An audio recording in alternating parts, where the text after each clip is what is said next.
Hey, what's up? This is Alex Oiza.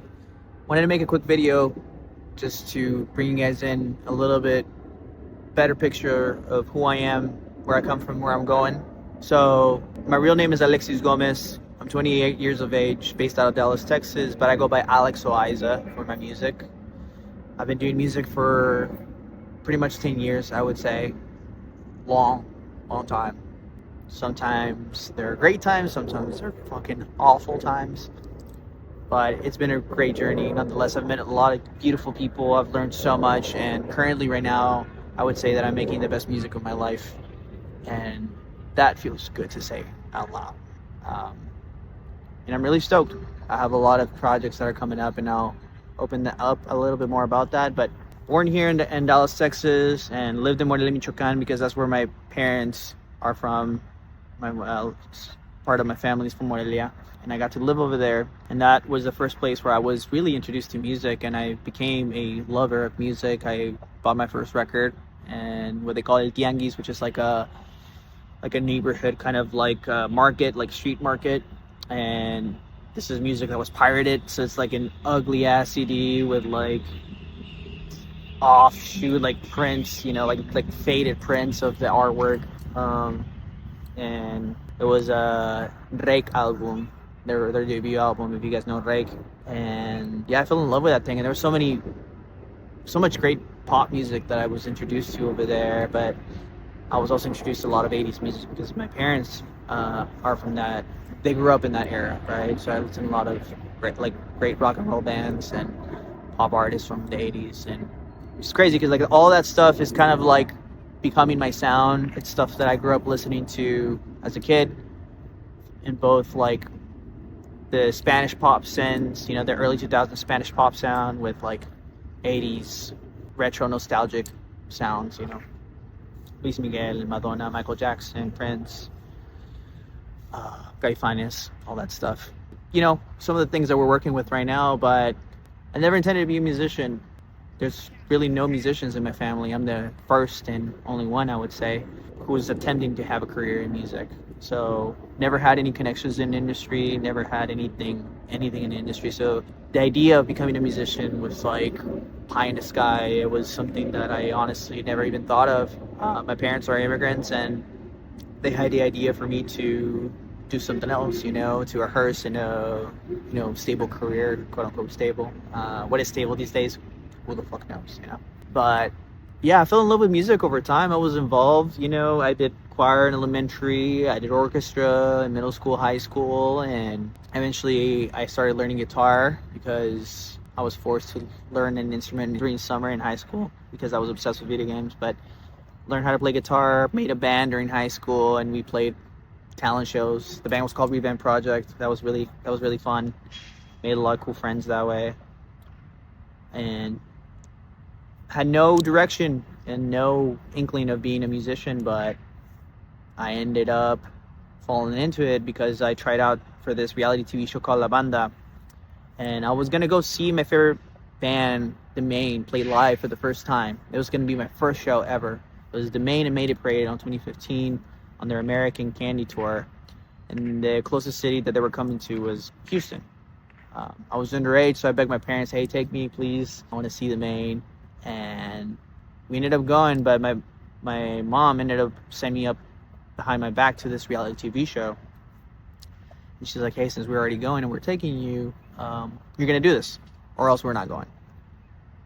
And so I did it, and because I did it, I ended up meeting a producer from Sony, and he ended up hearing what I did, and he ended up finding out that I songwrite. At that time, I was starting to songwrite, and he listened to one of my songs, and he was like, "Hey, you got something.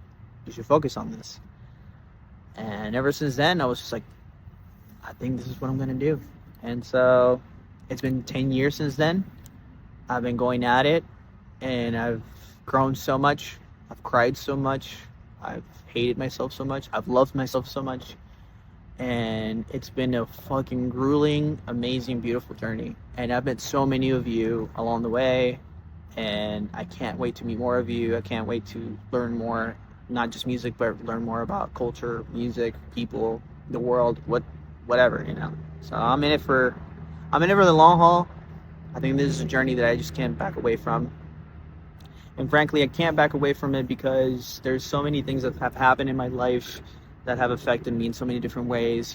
Growing up, I was born here, yes, but we had to live in Mexico for, immigration issues, and there was a back and forth between countries that was happening, and that was very destabilizing in my upbringing. And so many different things just happened during that time period, and so many things have happened here growing up, with obviously ICE and different things that affected not only members of the community but my family personally.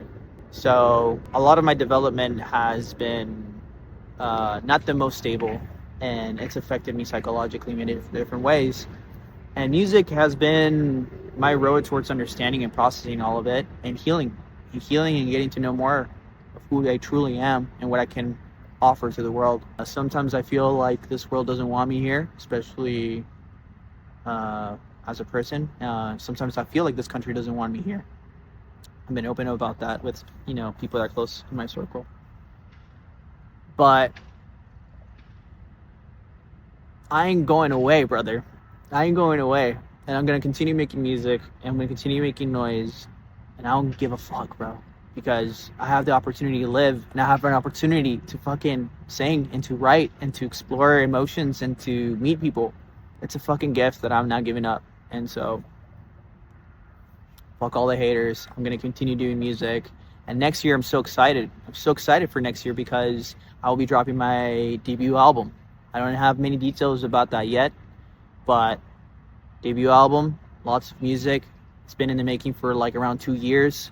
Some of the music is older than that, but there's a lot of in me in there, and a lot of my collaborators in there too. And so I'm getting more and more honest as a writer, as an artist, and I'm excited to share it with you guys.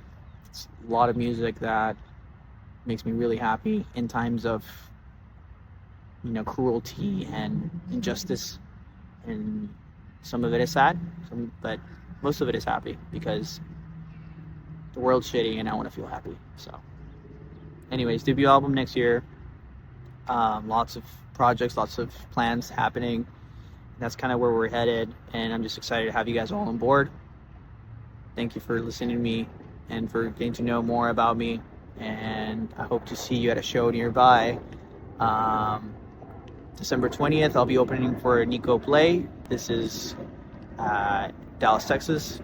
On November 15th, I'll be opening for Bombardo at Sundown in Granada. And November 7th, I'll be at Double Wide, all in Dallas, Texas. These are the last few shows of the year. I'd love to see you there and to show you a new song and basically just kick off, start kind of setting it up for next year and kicking it off right. So thank you for being here. Thank you for supporting everything that I do. I can't stress enough how much it means to me that you guys believe in what I do and just want to be a part of it.